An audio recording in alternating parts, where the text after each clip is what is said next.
सुबह 6:30 बजे।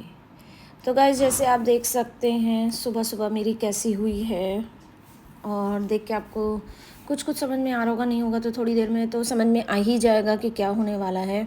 तो हस्बैंड और वो लैब वाले भैया डिस्कस कर रहे हैं कि कौन कौन से टेस्ट होने हैं और कौन से नहीं होने हैं। तो जो जो डॉक्टर ने बोले थे वो अब मैं अपने आप को रेडी कर रही थी, और मेंटली भी, कि कैसे क्या कराना है, क्योंकि मुझे बहुत इन सब चीज़ों से पे वो होता है।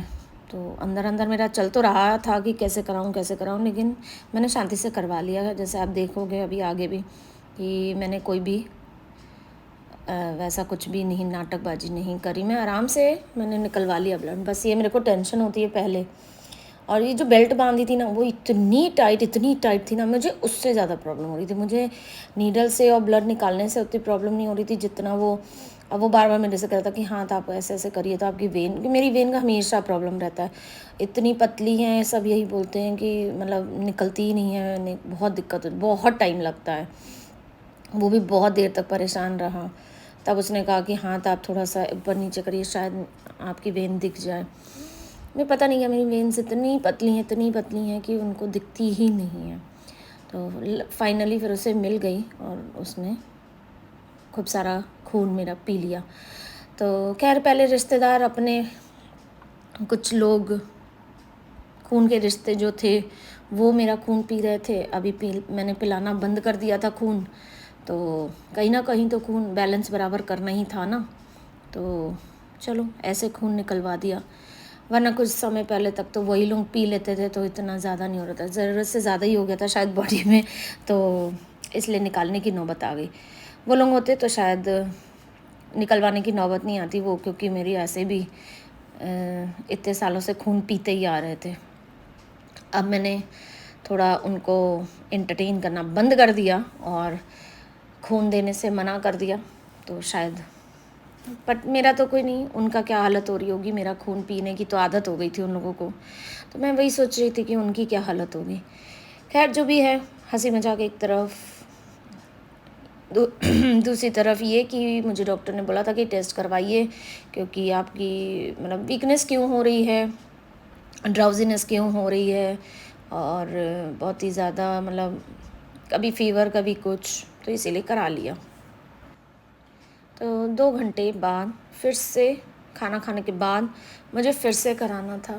तो इसी बीच मैंने फटाफट खाना पीना रेडी भी कर लिया बना के, और मैंने खा भी लिया, क्योंकि खाने के 2 घंटे बाद फिर से उसे करना था। तो मैंने 9 बजे के करीबन करीबन खा लिया था, और 11 बजे भैया फिर से आए और उन्होंने फिर से मेरा खून पिया। खैर उनकी क्या गलती, खून तो मुझे ही देना था। और इस हाथ में तो और भी ज़्यादा दिक्कत हुई है, क्योंकि बिल्कुल ही वेन नहीं मिल रही थी। तो फ़िलहाल बट लास्ट में मिल ही गई थी, ऐसी कोई बात नहीं है, मिल नहीं गई थी। लेकिन हाँ इस वाले में दर्द भी मुझे हुआ, वो वाले में तो मुझे पता ही नहीं चला। या तो ये हो सकता है कि मैं वो वाला हाथ का करवाने के बाद ना मैं काम पे लग गई, और मैं इतनी बिजी हो गई, इंग्रॉस्ड हो गई काम में, कि मुझे पता ही नहीं चला कि मुझे क्या हुआ क्या नहीं। बट ये वाले के बाद तो फिर मुझे निकलना था बाहर काम से, तो इसलिए शायद मुझे, और खाली भी बैठी हुई थी, काम भी नहीं था, खाना बन ही चुका था, बस बेटी को लेने ही जाना था, तो इसलिए शायद कुछ ज़्यादा ही। लेकिन हाँ नीडल जब लगी है तब भी बहुत दर्द हुआ, और उसके जाने के थोड़ी देर तक, काफ़ी देर तक दर्द रहा। इसलिए मुझे इस हाथ में ज़्यादा पता चला, उस हाथ में कुछ भी नहीं पता चला। सीरियसली मुझे कुछ भी नहीं हुआ था। और ये दोबारा से मैंने 1 बोतल खून और दे दिया है। तो मेरे हस्बैंड को यही लग रहा था कि कहीं ऐसा ना हो कि तुमको ग्लूकोज पिलाना पड़े या जूस पिलाना पड़े, तुम्हारा इतना खून निकल गया। तो इसीलिए मैं हंस रही थी कि मैंने कोई बॉटल भर के, तो बाल्टी भर के तो खून नहीं दिया है, मैंने बस टेस्ट करने के लिए थोड़ा सा दिया है। तो वही थोड़ी देर कॉटन लगा के रखी, लेकिन मैंने देखा कि नहीं, अभी भी निकल रहा था। खैर फिर उसके बाद स्कूल बेटी को लेने पहुंची, तो उन्होंने एक खबर दी कि मुझे फ़ोटो चाहिए, टीचर ने मांगी है तो चल के खिंचवाओ, जो घर में रखी है वो नहीं चाहिए, कुछ अजीब चाहिए। तो खैर वहीं से लौटते ही समय उनकी फ़ोटो खिंचाई, क्योंकि यूनिफॉर्म में ही चाहिए थी, और इस बार फ़ोटो में नीचे नाम लिखा होना चाहिए था।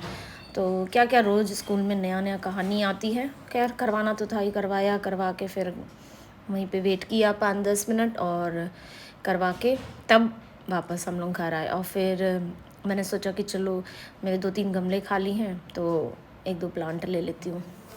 तो कुछ ख़ास नहीं, मैंने तुलसी ही लिया क्योंकि कहते हैं ये महीने में तुलसी लगाना चाहिए। मैंने किसी से सुना तो मैंने कहा जल्दी से लगवा लेते हैं क्योंकि अधिक मास तो ख़त्म होने वाला है। तो मैंने 2 पेड़ बस तुलसी के वहाँ से ख़रीदे और चली आई। फिर उसके बाद घर आई, खाना वाना खा के सो गई थी, दवाई ववाई खा के। तो फिर उसके बाद पार्सल आए फ्लिपकार्ट से दोनों, तो वो भी खोले गए। तो दोनों पार्सल को खोलने के लिए बेटी को बहुत देर से वो हो रही थी कि मुझे ही खोलना है, मुझे ही खोलना है। तो मैंने कहा चलो तुम ही खोलो, मुझे खोलने का कोई इंटरेस्ट नहीं है। बट वही है, उसके संग कैंची से डर लगता है, वो इधर से उधर से खोल रही है, खुल तो रहा नहीं, खोलना एक्चुअली आता नहीं है और खोलेंगी, बस यही चीज़ को लेके हम लोगों की लड़ाई हो रही थी। और मैं बता दूं आपको, मैंने 2 चीज़ें मंगाई थी फॉर किचन के लिए। मैंने 2 आइटम मंगाए थे, मुझे अच्छा लगा था और थोड़ा मुझे ज़रूरत भी थी इनकी। तो एक है ऑर्गेनाइज़र, जो कि ये अभी बस निकाल रही है। उसमें रोटेटर लगा हुआ है और आप इसको डाइनिंग टेबल पे रख दो या कहीं पे भी रख दो। मुझे अगर अच्छा लगेगा तो मैं 1-2 और करूँगी। अभी तो मैंने फिर जस्ट सैम्पल के लिए एक मंगाया है और लाइट ब्लू मंगाया था, डार्क ब्लू भेजा है। बट जो भी है, बट मेरा काम तो हो ही जाएगा। नेक्स्ट टाइम कोई और कलर मंगा लूँ क्योंकि इसमें मेकअप का भी आप रख सकते हो रख के, या किचन का भी रख सकते हो। तो इसलिए अभी तो फ़िलहाल मैंने किचन के लिए मंगाया है। अच्छा लगेगा तो मैं और भी मंगा लूँगी। और एक ही मैंने रैक और मंगाई, जैसे एक आप देख सकते होंगे मेरे ऑलरेडी किचन में रैक रखा हुआ है, एकदम सेम वही मंगाया क्योंकि वो मुझे अच्छा लगता है, उसमें सामान वामान ठीक से आ जाता है। बट सामान ज़्यादा है और रैक छोटा है, तो मैंने कहा एक और मंगा लेते तो सामान और उसमें वहीं रख दिया जाएगा। तो यही 2 आइटम फ्लिपकार्ट से आए थे बस। नेक्स्ट डे तो मैं पहुंची डॉक्टर के यहाँ रिपोर्ट दिखाने, और डॉक्टर साहब ने सबसे पहले यही बोला कि आपका बीपी चेक करना होगा क्योंकि हो सकता है हाई हो या लो हो समथिंग, तो वो तो देख के ही पता चलेगा। और फिर उनको रिपोर्ट्स भी जो भी आई थी वो भी दिखानी थी, तो वो भी हम साथ में लेके गए थे और उनसे जान लिया कि क्या है। तो उन्होंने बताया कि रिपोर्ट तो उन्होंने बहुत आराम से टाइम लेके बहुत इत्मीनान से मेरी सारी रिपोर्ट्स को देखा, एक एक चीज़ों को। तो खैर रिपोर्ट्स में उन्होंने उतना ज़्यादा कुछ नहीं बोला, जो एक आध चीज़ें थी उनकी उन्होंने दवाई मेंशन कर दी और उन्होंने बता दिया कि आप ये ले लो तो आपको ठीक हो जाएगा। और बाकी ऐसा कोई बड़ी कोई चीज़ नहीं है, बट हाँ है 1-2 चीज़ों का था, तो वो उन्होंने दवाइयाँ लिख दी हैं और अब मुझे कंटिन्यूसली उसकी दवाई लेनी पड़ेगी, खानी पड़ेगी। तो वही थोड़ी बहुत डॉक्टर साहब ज्ञान भी दे रहे थे कि ऐसे नहीं होना चाहिए, वैसे नहीं होना चाहिए, डाइट अपनी आप ठीक रखिए, ओवर थिंकिंग ना करिए और कम से कम मतलब सोचिए, ज़्यादा वो मत करिए, अपने काम में मस्त रहिए। और फिर रात होते होते इनका पार्सल भी आ गया एक और, तो जो कि बहुत दिनों से आना था, तो ये इन्होंने अनबॉक्सिंग भी कर ली। और क्योंकि रीज़न आपको कल बताएंगे कि ये अचानक से क्यों मंगाया गया, तो उसके लिए आप नेक्स्ट ब्लॉग देखिएगा, तब आपको पता चलेगा कि ये क्यों आया है। तो बाकी ये तो आपने इन्होंने दिखाई दिया कि ये किस कंपनी का है क्या है। और अब ख़राब तो इनका था ही फ़ोन, उसमें तो कोई नहीं, 2 बार उसको रिपेयर करा चुके थे। तो अच्छा नहीं लगता कि मैं अच्छी कंपनी का यूज़ कर रही हूँ और वो थोड़ा वैसा कर रही थी और टूट भी गया था, 2 बार 3 बार गिरा था तो टूट भी चुका था। तो इस बार इनको सैमसंग का दिलाया गया, जैसे आप स्क्रीन में देख सकते हैं ये सैमसंग का है। अभी तो फ़िलहाल आया है, तो पहले इसको चार्ज होगा पूरी तरीके से। तो चलिए फिर कल बताते हैं आपको कि फ़ोन इनका क्यों आया, कैसे आया, और भी बहुत सी चीज़ें हैं जो कल ही हम आपको बताएंगे। तो कल का व्लॉग बिल्कुल मिस मत करिएगा। Take care, good night, tata, bye bye, love you all.